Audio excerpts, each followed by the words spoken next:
Mobile ফোনের ওজন দিয়ে যেমন মোবাইল ফোনের মূল্য বোঝা যায় না, তেমনি এখন কিন্তু আর এই রাস্তাঘাট আর ছততলা ভবন দিয়ে কিন্তু উন্নয়ন বোঝা যাবে না।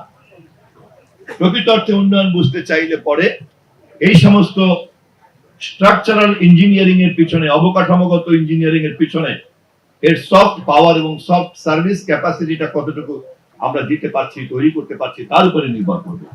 সম্ভবত প্রচলিত প্রতিষ্ঠানের মধ্যে এই প্রথম তথ্য কমপ্লেক্সের মাধ্যমে আমরা এই ধরনের সফট সার্ভিস জনগণের কাছে দিতে চাই। এবং এই জন্য কিন্তু সবচেয়ে বড় চ্যালেঞ্জ হবে দক্ষ জনবল। কারণ এই সুবিধাগুলি নেওয়ার জন্য তো একটা দক্ষতা লাগবে।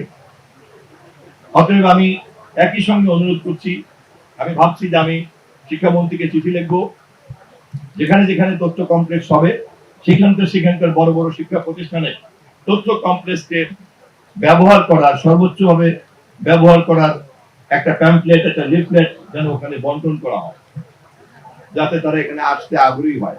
নগদ নিয়ে এলো হার না মানা হার অফার। সর্বনিম্ন 10,000 টাকা রেমিটেন্স নগদে পাঠালে থাকছে স্বর্ণের হার জেতার সুযোগ।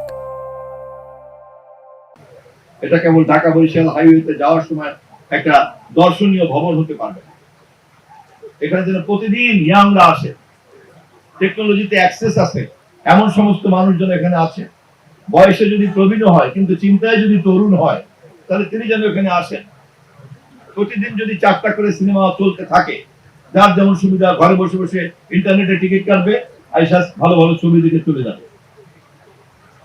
এই ধরনের নানান রকম একটা বহুমুখী তথ্যের সেবা, বিনোদনের সেবা, জ্ঞান আহরণের সেবা, গবেষণার সেবা, এটা দেওয়ার জন্যই আমরা এই তথ্য কমপ্লেক্সের যাত্রা শুরু করেছি।